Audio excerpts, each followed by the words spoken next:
শাকিব খান ক্ষমা চাইলেন আফরান নিশুর কাছে। এইটা কোনো কথা? শাকিব খান ক্ষমা চাচ্ছেন আফরান নিশুর কাছে, এরকমই একটি ছবি ফেসবুকে ঘুরে বেড়াচ্ছে। আর এই ছবিগুলো শেয়ার করতেছে আফরান নিশুর ভক্তরা। এই যে এই একটা ঘটনা ঘটে গেল, এই পর্যায়ে বিষয়টি আসলো, এর জন্য দায়ী কারা জানেন? এর জন্য দায়ী সাকিবিয়ানদের একাংশ, যাদের মাথায় ব্রেন বলতে কিছুই নাই। তারা ইচ্ছাকৃতভাবে পায়ে পাড়া দিয়ে ঝগড়া করে, একটা কথা আছে না যে পায়ে পাড়া দিয়ে ঝগড়া করা। ধরেন আমি একজনের সঙ্গে ঝগড়া করব, বাট ওই ব্যক্তি ঝগড়া করতে চাচ্ছে না, কিন্তু তারপরেও আমি তার পায়ে পাড়া দিছি, একটা ঝগড়া বেঁধে গেছে। শাকিব খানের একাংশের ভক্তদের অবস্থা হয়েছে এরকম। আফরান নিশুর জন্মদিন, সেটা থাকতেই পারে। আফরান নিশুকে তার বন্ধু মানুষ শাহরিয়ার শাকিল জন্মদিনের শুভেচ্ছা জানিয়েছেন, এটা হতেই পারে, নর্মাল বিষয়। একজন বন্ধু আরেকজন বন্ধুকে সুপারস্টার বলে তিনি ফেসবুকে পোস্ট করতেই পারেন। এটাকে নিয়ে সাকিবিয়ানদের একাংশ যেভাবে কাদা ছোড়াছুড়ি করেছে, যা কিছু করেছে, এই যে এত কিছুর পরে এখন এই যে একটা নিউজ কার্ড বা একটি পিকচার ভেসে বেড়াচ্ছে, এটা কি এখন শাকিব খানের জন্য অনেক সম্মানের হচ্ছে? দেখেন এই নিউজ কার্ড বা এই ফটো কার্ডে কি লেখা আছে। এই ফটো কার্ডে লেখা আছে, ভক্তদের ব্রেন নেই বলে দাবি শাকিব খানের, নিশুর কাছে ক্ষমা চাইলেন শাকিব খান।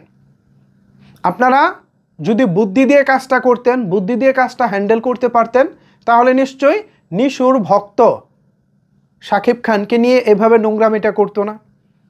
আমি এখন নিশুর ভক্তদেরকে দোষ দিচ্ছি না, কারণ কি? কারণ এই খোঁচাখুচিটা সাকিবিয়ানদের একাংশই শুরু করেছে। তারা যদি নিশুর জন্মদিন বা নিশুকে সুপারস্টার বলা নিয়ে মানে হইচইটা না করতো, কাদা ছোড়াছড়িটা না করতো, তাইলে ব্যাপারটা এই পর্যায়ে আসে না। কিন্তু যাদের ব্রেন নাই, তাদের আসলে কিছুই করার নাই। এই ফটো কাটে বা এই পিকচারে আলটিমেটলি একটি লক্ষণীয় বা একটি শিক্ষা নেওয়ার বিষয় হলো, যাদের ব্রেন নাই তাদের, সাকিবিয়ানদের একাংশ যারা আছে, তার প্রিয় নায়ককে সে ভালোবাসে, এতটাই ভালোবাসে, ওই ভালোবাসতে গিয়ে মানুষের পায়ে পাড়া দিয়ে ঝগড়া করে এবং ঝগড়া করার পর প্রিয় নায়কটাকেই ছোট করে ফেলে। এটা করবেন না প্লিজ, এটা করবেন না। এতে আপনার প্রিয় তারকা উপরে ওঠে না, বরঞ্চ তার সম্মান, তার অবস্থান, এটা নিয়ে প্রশ্ন ওঠে। এই যে একটা এআই দিয়ে ছবি বানানো হলো, যে শাকিব খানের ছবিটা এআই দিয়ে বানানো, নিশু সাহেবের ভক্তরা হয়তো এটা বানিয়েছে এআই দিয়ে, কিন্তু অনেকেই তো এটা বুঝবে না, অনেকে মনে করবে এটা বাস্তব। শাকিব খান হয়তো বা সত্যিই ক্ষমা চাচ্ছে তার ভক্তদের বোকামির জন্য। প্লিজ সাকিবিয়ান যারা আছেন, শাকিব খানের ভক্ত যারা আছেন, এই বোকামিটা করবেন না। নিশু তিনি তার মতো করে কাজ করে যাচ্ছে, তিনি তো আর আপনাদের পায়ে পাড়া দেয় নাই। আফরান নিশুর ভক্তরা তারাও তো আপনাদের পায়ে পাড়া দেয় নাই, তাহলে আপনারা ইচ্ছে করে তাদের পায়ে পাড়া কেন দিচ্ছেন? আর পাড়া দেওয়ার পরে অবস্থা তো দেখতে পাচ্ছেন। সো যার যার জায়গায় থাকেন, যার যার অবস্থানে থাকেন, যার যার প্রিয় নায়ককে নিয়ে প্রশংসা করেন, আলোচনা করেন, সমালোচনা করেন, যাই করেন, নিজেদেরটা নিজেরা করেন, অন্যদেরকে খোঁচাখুচি করবেন না, তাহলে প্রিয় তারকাকে এভাবেই অসম্মানিত হতে হবে।